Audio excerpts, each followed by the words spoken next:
Hello and welcome to another edition of In Between the Pages with James Lott Jr. I am James Lott Jr. and we're going in between some pages, folks. Oh my goodness, this new book is called Sentenced to Live. Look at it, it's a beautiful cover too. It's beautiful, beautiful black women on the cover. About a subject that we don't talk about that much, actually. I mean, I hear it, but we don't really talk about it that much. We're talking two deaths and a child with special needs being born after two deaths, premature deaths. And I always say out of tragedy, beauty can be born. Yes. That all the time. And I love that a black couple is talking about this. I think it's such a topic, and it's universal. So it's not just for black folks, it's for everybody. Yes. But for a lot of black folks we don't talk about stuff like this, it's such a good thing to bring this out. Please help me welcome the author and the person who lived the story, Alicia Jones. Hi, Alicia, how are you? Hi, James. Thank you so much for having me on your show. I really appreciate you. It's my pleasure. And I, number one, it's just like you've made it through the rain. Like you guys have made it through the rain, and I admire you guys so much for your strength. And right now we're in a time period unrest. But I always say black folks are strong. Yes, black folks are strong stock, don't we? We are so strong. We are strong. We're sentenced to live. I love so I love the title, and I have a feeling what it means, but kind of explain to people why you chose that title. I chose that title because as you read in the book, my husband and I, we experienced two losses. We lost our first son at 6 months of pregnancy. We lost our second son 5 months of pregnancy, and I went through each delivery. I actually went through the process. And so when my daughter was born and the challenges that she was facing, I was like, she's sentenced to live. She's sentenced to live. Her life was sentenced to live. My husband and I, we're sentenced to live. I mean, with the trauma through each delivery, I shouldn't be here today, but I am. So not only am I sentenced to live, but she's sentenced to live. And hubby hanging in there with us, sentenced to live as well. So it was the perfect title. Yeah, it is perfect. And I like the mindset behind it. I always say I was a survivor. It goes, no, you're a thriver. Yes. Because you're not just surviving, you're thriving in life, and maybe in spite of having a special needs child, maybe in spite of going through the traumas of going through birth and losing. I mean, like those are you're thriving, not just surviving, you're thriving. Yes, that's right. That's so true. So true. I like that. So I want to ask in a psychological level for you. After the first two births and subsequent deaths, what does that do to a female who, a mother, psychologically for you? Like, what did it do to you, so to speak? Well, I wrote in the book how I was depressed. And it's something that people don't like to talk about.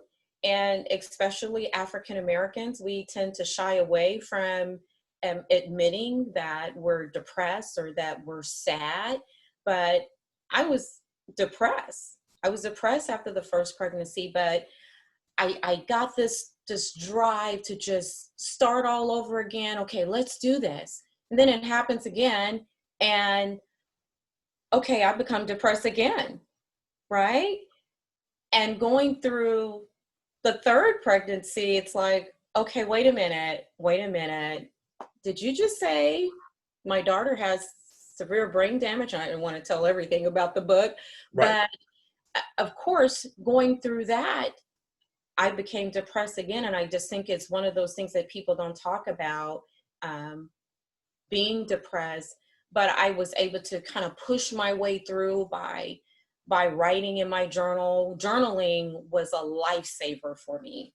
It was a lifesaver for me because when I got to that point, I just started writing, just writing a prayer out. And it was like writing that prayer was a form of release for me. Yeah, that makes sense. I mean, as I was saying, that's why I want to kind of, read the book, folks, on there. But I just want to bring the context of that. You were pregnant twice, lost twice. It's like, that obviously changes a person. I mean, like, And then when you get to the beginning of the third pregnancy, I'm sure that, I mean, you talk about it, but it's like there's elation. Yes. Obviously, there is thankfulness. Yes. But I'm sure anxiety too. I mean, a third time's a charm, so to speak. Like, I mean, it must have been very anxiety ridden. Yeah. Well, your anxiety level is really high because I had those moments, James, where I was thinking about the children, thinking about those losses and how it impacted me. So the anxiety level was up like, oh my gosh, I hope this doesn't happen to me again. And to get to the third pregnancy, I was like, oh God, are you kidding? Why me? Right, What? right, right. And then I'm also thinking at month 5, Yes. you're already thinking, okay, one pregnancy ended this month, the other, and then month 6, right? It must have been just nerve-wracking just on a regular basis, thinking that whole 2 months, like, will I get to the 7th month? Will I get to the 6th? Like, I mean, it must have been just crazy. Well, I think just going through each month, it was like kind of like a celebration, yay, I made it through the first trimester. Here we are in the second trimester. This is going good. I'm feeling great, but you still have that sense of nervousness about it, just a little bit. Hopeful because I'm like, I made it through the first time, although it was so traumatic, but I made it through it. I'm strong. I can do this. I can do this. But the anxiety level, it's like a roller coaster ride for you, but having to be careful, because you have to be careful that you don't get yourself too overwhelmed or too emotional because of what it can do Oh, for yeah. the baby and your health, making sure your blood pressure is not elevating, the baby is not experiencing stress due to your stress, because ultimately they feel what you feel. They feel you because that connection, it's a connection in the womb. It really is.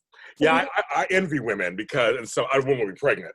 I mean, horrible pregnant. But women have a high tolerance and stuff. But I think because women get to bond with the child in a way that men just don't naturally. It's because you're growing it.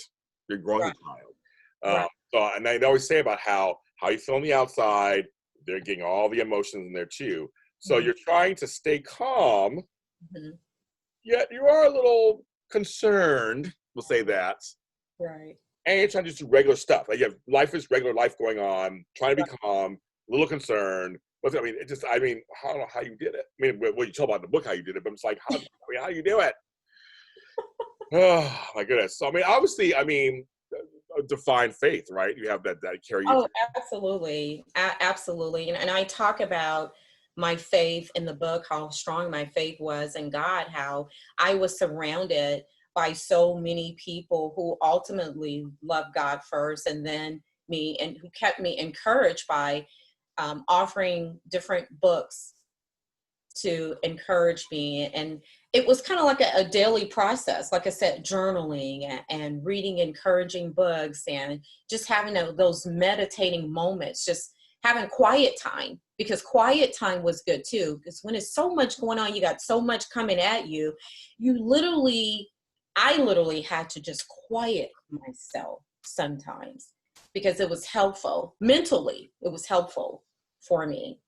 I agree with that. And in difficult times in my life, I've had to like turn off the television, turn off Yes. the phone, don't go on the email. I just really Yes. seriously, whether it's laying on a couch for a day or sitting in a chair for an afternoon or getting a book that's like a book that's nothing serious, just vegging Right. out for a little bit.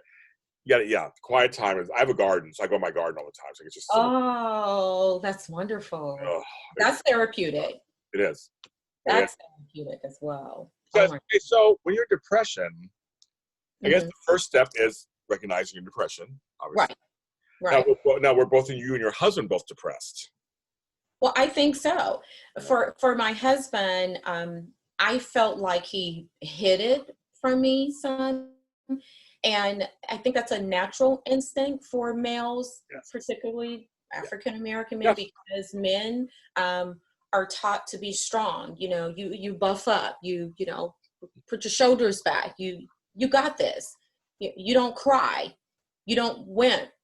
You have to be strong. And there were times when I noticed that he was quiet and not saying a whole lot. Or what normally happens, James, when you have the baby, everyone is coming to the mom.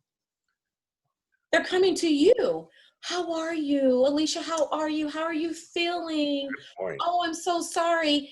And I thought a lot of times people kind of like forgot that he was right there. He didn't actually go through it physically, but spiritually, mentally, he walked it through with me. So I had to kind of like pull back and go, hey, are you okay? You know, how are you feeling today? You know, what's going on? You want to talk about it? Because ultimately the men are left out. That's a good point. They really are. It's a very good point. I mean, obviously, yeah, we know, and a lot of times it's not always intentional. I get that. It's just that it's you carry the child, so everybody kind of goes to the mother.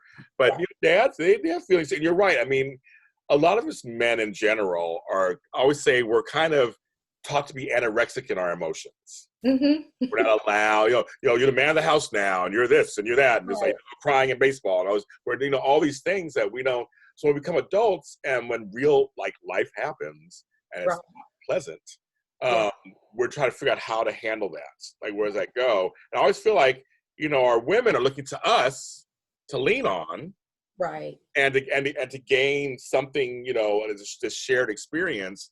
So it must be hard for coupledom to I know a lot of couples probably break up because of this, because one is feeling it emotionally, the other one's kind of hiding it. I'm sure it's all kinds of stuff. Right.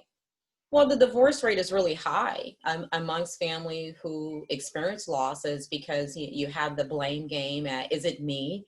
Is it him? Or when the special needs child is there, it's like you have to find that balance to support one another. You have to find that balance, and communication is so important. It's so important because you don't talk about it, and you have to.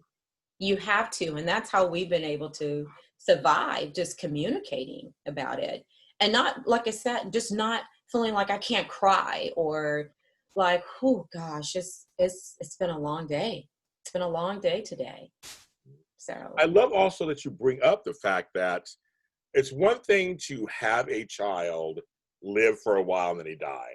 But we don't talk enough about miscarriages or stillbirths or things like that. We don't talk about a lot of that kind of stuff. And I'm glad you're talking about that. I mean, 5-6 months, you're bonded with that child, aren't you? Oh, absolutely. You start talking to the baby. They tell you, start reading to the baby, talking to them so they can know your voice and just feel that connection. And I had these funny moments, James, where when I was pregnant with my daughter, I knew when my husband was on his way home from work, because it was like she started doing flips. She had this connection with him because he would talk to her. I love that. And people think it's crazy, but it's so real. It's real. And so she's flipping, she's turning, and I'm like, wow, he must be on his way home. And all of a sudden the door opens and I'm like, this is amazing. I love that. I believe in it. I mean, every child I've talked to in the womb knows my voice, and they're very comfortable with me when they come out. All the time. I have 3 grandchildren. I have 2 daughters and 3 grandchildren. Oh, wow. And cool, Dad. Yes, it's I started young, folks. But yes, I have 2 grown daughters, 3 grandchildren. And when each of my daughters are born, I talk to them in the womb. And each of my grandchildren, the same thing. I talk in the belly, and Papa Jamie is my big deep voice. So when they were born, it seemed like they're looking right at you, like they're so just comfortable with you, like they're not crying, and they're like smiling at you. Because I talk to them the whole time. What's going on? They say play music, talk to them. I said all the time. So my kids and I, we're close, because I think it starts. I think they're growing, and you're right. They're feeling the energy.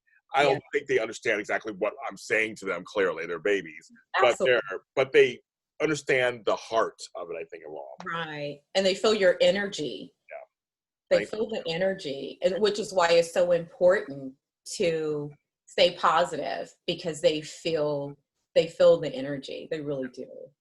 Now, I mean, I just can't imagine losing a child, whether it's 5 months, 5 years, 25, doesn't matter to me. I can understand.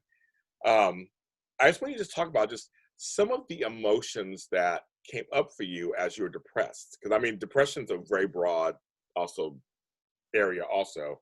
What were some of the things that you were, if you don't mind, what were some of the things that you were thinking while you were depressed? I think during the loss of the boys, I had moments where I would daydream and wonder how they would look, Oh, wow. how they would look. I love sports. So in my mind, I was like, gosh, I wonder if they would play football or if they would run track. And just a wide range of emotions. And one of the emotions that was really difficult for me, and I would probably say more of a challenge, I had issues attending baby showers. Oh, makes sense. Makes sense to me. Attending baby showers because there's so much, when you attend a baby shower, everyone is so happy. Yeah. Oh, yeah. Where people are just like, oh my gosh, oh, little so-and-so. I struggled with that. I struggled attending baby showers. And when a baby was born, it was a struggle for a moment too, because of course, I was happy for that person. Don't get me wrong. I didn't envy them or was angry with that person, but wow, that's so amazing. I wish I had that opportunity because James, I never had the opportunity to bring either of my boys home. Crazy. Didn't have an opportunity to bring them home. So it was an emotional roller coaster where sometimes I would just start crying, Yeah. just start crying. And I would shake back. I would shake back, but real emotions, I would cry. And I found myself playing music that inspired me, that encouraged me, that lifted my spirits. And I knew where I was going. I knew how far I was going into it. And I would go, okay. Take a deep breath, pull yourself together. You can do this. You can do this. And encouraging other people. I found that sharing my story, James, was healing for me. That was healing, just being able to talk about it, to share it with others who were going through something similar. It was a struggle initially, but the more I shared, the better I felt. It's not lost on me that you lost 2 boys, you end up having a girl. I think it's very interesting. I think it's very interesting that that's what God chose for you, was a daughter. The sons didn't work out for some reason right now. They didn't work out. They didn't work out. But you got a daughter. I think that's very interesting. I mean, I just thought, wow. Because my mother, my father, his mother had 5 boys. Carried one time, it was a girl. Wow.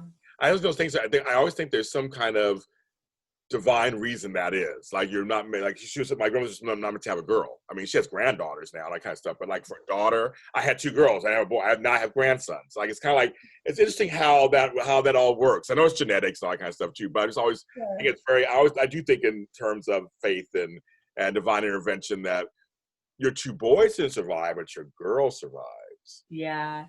Well, I read a study, and I apologize, I don't remember exactly where I read it at this moment, but I read a study that African American girls are stronger when there is the children that are struggling to survive when it's a premature pregnancy, when they're delivered early, that the African American girls are stronger, that the chances of them surviving are better than girls. Now, I don't remember where I read that, but years ago, I read it, and hey, here we are.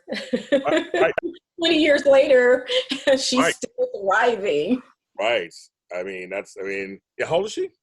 She's 21. Wow. Again, okay, sorry, folks, I'm going to say this. I don't care. Black don't crack, because you do not look like you have a child who's 21 years old. Thank you.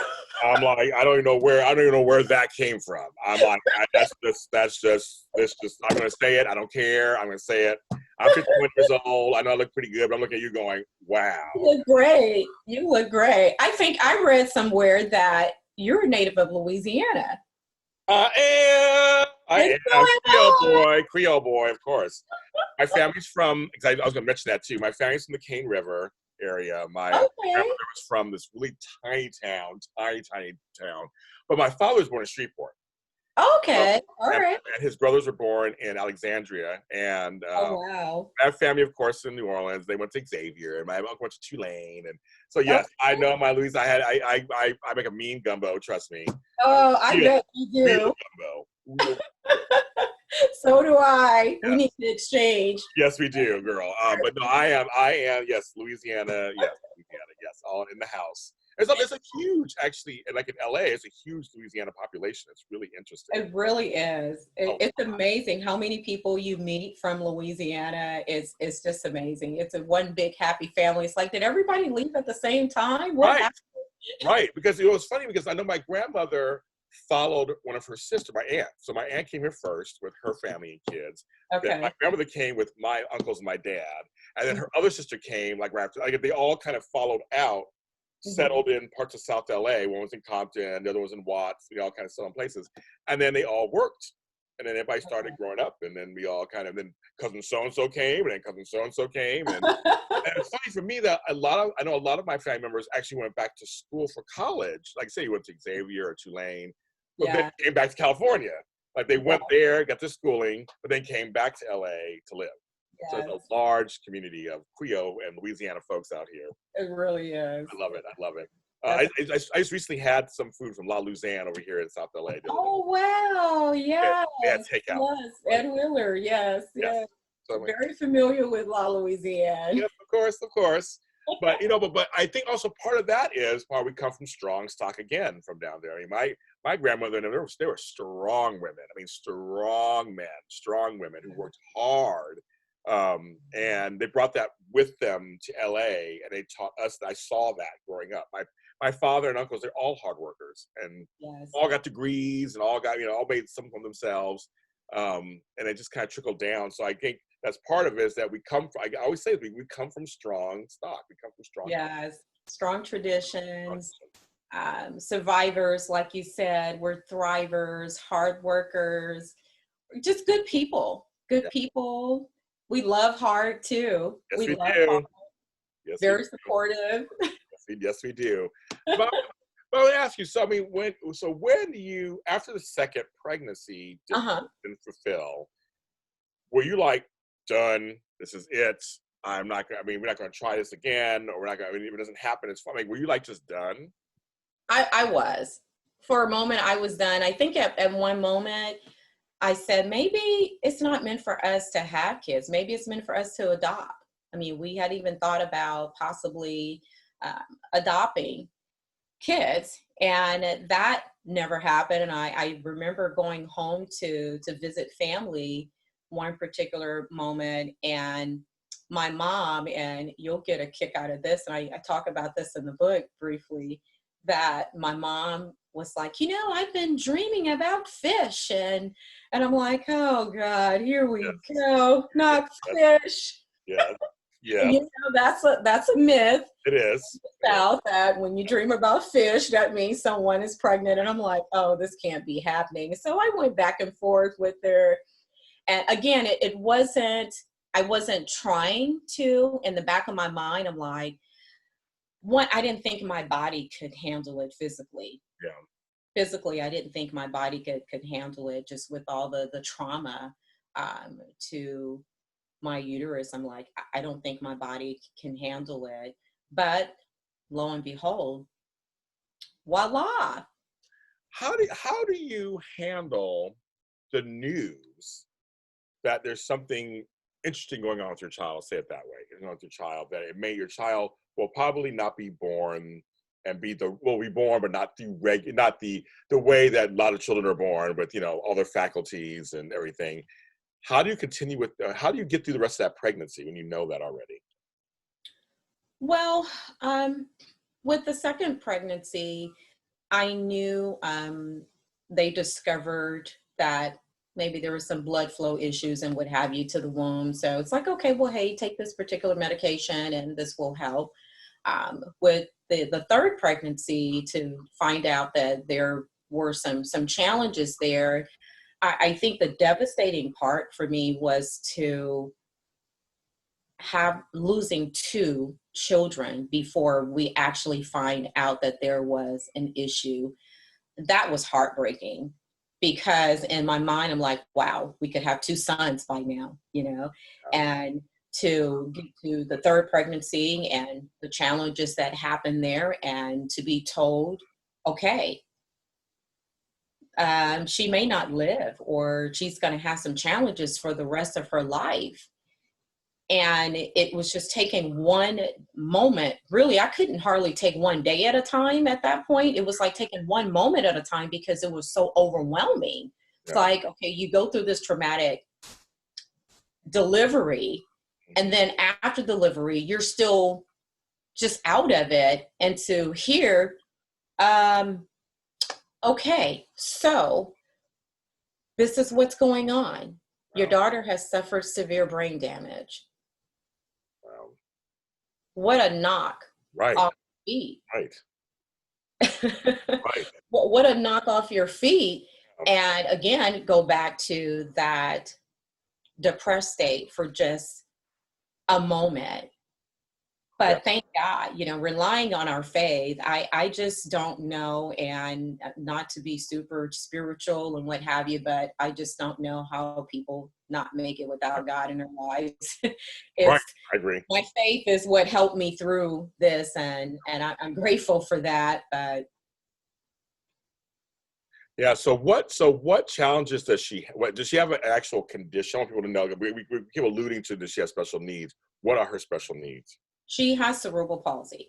She's not able to eat on her own. She's not able to walk. She's not able to talk. I mean, she's wheelchair bound. Okay. Wheelchair bound, but personality out of this world. I love it. Personality out of this world. Of course, she understands. I think she understands what you're saying. Loves music. I mean, there's certain songs that you play and it's like the light bulb goes on and she starts laughing uncontrollably. And to hear her laugh is music. Oh my gosh, it's music to my ears. Until today, it's still music to my ears. But those are the main condition is that she has cerebral palsy. That was her diagnosis. And of course, there's different levels of cerebral palsy, but she has a severe level of it, because the occipital part of her brain is functioning, but there are other parts that were not functioning. And the part that is functioning is what controls the major organs. Okay. Wow. So then your life and your husband's life completely changes. And whatever you knew before now is done, because now you have a special needs child that you have to really figure this out. So I guess you guys had to start on the same page, didn't you? To get to the same page before you began, right? Right. Well, pretty much. When I was in college, ironically, I started out in college wanting to major in nursing. My major was nursing. Oh, there you go. Okay. And I changed my major along the way. Wow. And it was like I was destined to be a nurse, because although I don't have that Bachelor of Science in nursing, but I'm a full-time nurse. Yeah. I'm a full-time nurse. I mean, I have to do the tube feedings because she eats via G-tube. So learning how to connect the feeding tube and pouring in her nutrients and what have you. So it changed. And as she grew, it continued to change, because of course, as an infant, she's easier to carry, right? Oh, yes. Oh my God, yes. Yeah, she's easy to carry, so you can still carry her in the little carrier and what have you. But as she continued to grow, the little stroller didn't work anymore. Yeah. So then we had to graduate to specialized wheelchairs, and the larger she became, we had to keep moving on to more durable medical equipment. So, Yeah. um, Yeah, that's things you don't think about right at first. She's like, okay, when they're kids and toddlers and things and small, it's different, a little easier. They get older, become grown, it's a different story. right, right, because you dealing with the diapering, because you still have to, it's not like she can get up on her own and use the restroom and what have you, but trust me, she lets you know. It's like, okay, hello. Time to go to the bathroom. Now, so your husband, you guys must tag team all the time. It must be this constant, like you do something, he does something, you do something. I mean, it must be like that, right? We tag team. We do tag team. We have our nights where if it's your night, sorry if you had a long day, but it's Tuesday. Okay, it's like Tuesday. Today is your day. Your day. You'll keep that day too. You're keeping it. Right. But I mean, you fluctuate, of course. Depending on what's going on, we'll swap days. And if I know he's had a rough night, a rough day, we swap. And vice versa. It's teamwork. Yeah. Always teamwork, and recognizing when one needs more help than the other. So we tag team. We definitely tag team on it. How do you guys feed your marriage? Well, we have to continue dating. It's so important to have the quality time, and we do have nurses that comes in periodically to help us. But even with that, we don't have 24-hour care. Yeah. We don't have 24-hour care, but we try to schedule times for us to go on a date, watch a movie, or go on a short 3-hour trip or whatever. That's what you mean. Yeah, definitely. You have to schedule it, and it's really important to continue to feed your marriage. And what I mean by feeding your marriage, I always share my analogy on marriage. You have to call, and you'll get this because of your gardening. Yes. You have to cultivate it, you have to prune it, and you have to water it. And of course, if you don't do any of those things to your garden, right? Exactly. Your fruit and vegetables don't grow. No. And it's the same way with marriage.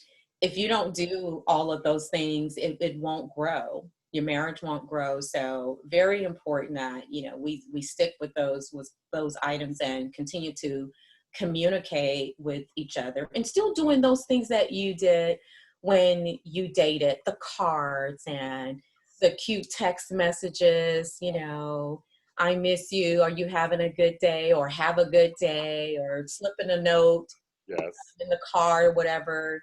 It's so important to continue to do those things. That makes sense. Because I mean, you have to still strengthen within. Yeah, I know it can be hard when your daughter's 24/7. It's hard. I know it must be hard. But that's important. I mean, you guys are humans. You're adults. Right. You're married. I mean, you're committed to each other. You got to have something for yourselves. Right. You writing this book, was it hard to go relive this, or was it decent to relive it? It took me a very long time to put it all on paper, and that's just a snippet of the story, of course. I mean, you can imagine day to day, but it took a minute to really put it on paper. And there were moments as I was writing it, I said to myself, wow, did I really go through that? I know, like, is that me? Was that me? Is that me? I started asking myself questions like, wow, this is a lot. Yeah. This is really a lot. But through the journey of motherhood, sharing my story along the way, there were different individuals who are like, you've been such a blessing to us, sharing your story. The world needs to hear this.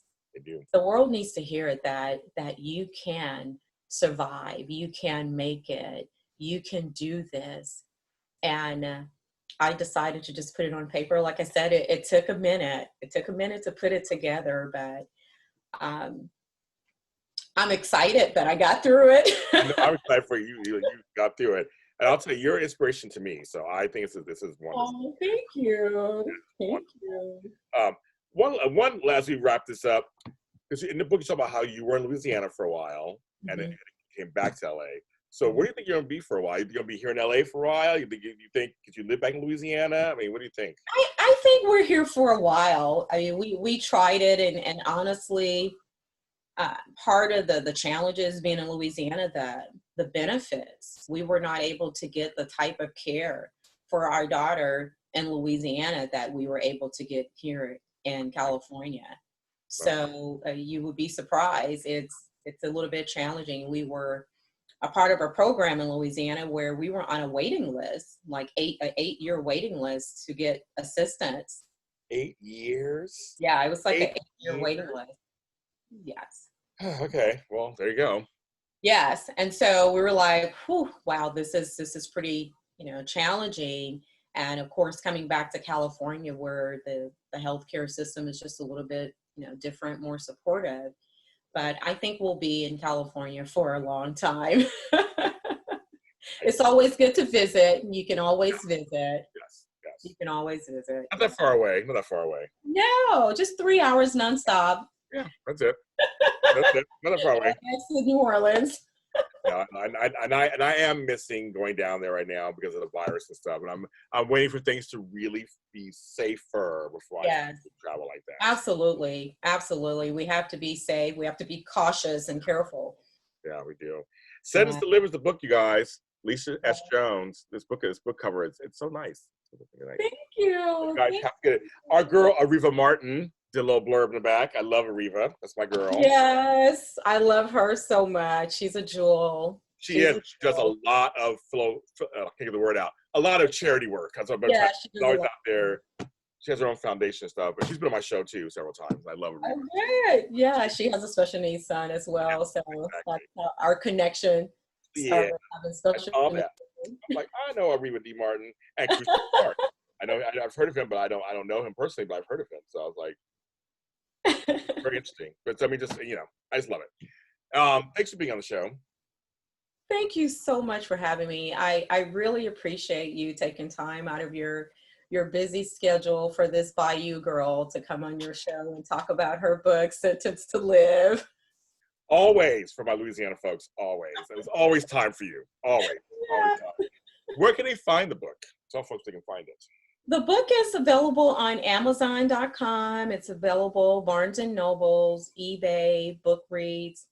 Also, it's available on my website, www.sentencetolive.com. And also, you can follow me on Instagram at Alicia Sutton Jones and Twitter, Alicia S Jones 1. So, folks, follow her. And I'll tell you guys, you can follow me where all James Lott Juniors are at James Lott Jr. everywhere. Just go ahead and type it in. I'm everywhere. Just Google me, you'll find me. But I'm literally everywhere at James Lott Jr. That's what I did. The YouTube channel is JLJ Media. You type in James Lott Jr. it'll still pop up, but it's JLJ Media. Go ahead and hit that subscribe button. It's down here, over there, and somewhere else. No, I can never remember. I'm one of those old people. I can't remember anything. It's down there. It's down there somewhere. But hit it. It's red. Hit it. And watch many of the other wonderful, amazing guests I have on the show. And hers will be there too. And then for the podcast listener, hello, podcast listener, the audio version is going to be on every streaming service you can think of, from iHeartRadio to Spotify to Deezer to Google and Apple, under JLJ Media. Just go ahead and find it under In Between the Pages with James Lott Jr. I'm James Lott Jr., and if you have a story you want to tell, have a book out, come contact me. Let's see if we have a space in the show for you. I talk to all people from all walks of life about everything. I'm interested in everything because the world is a village. We are all part of the same village, and what's happened to her is a great story for all of us because you may be going through it too, and it feeds the village, and we look out for the village, and that's what I'm all about. And everybody, wash your hands, and Black Lives Matter.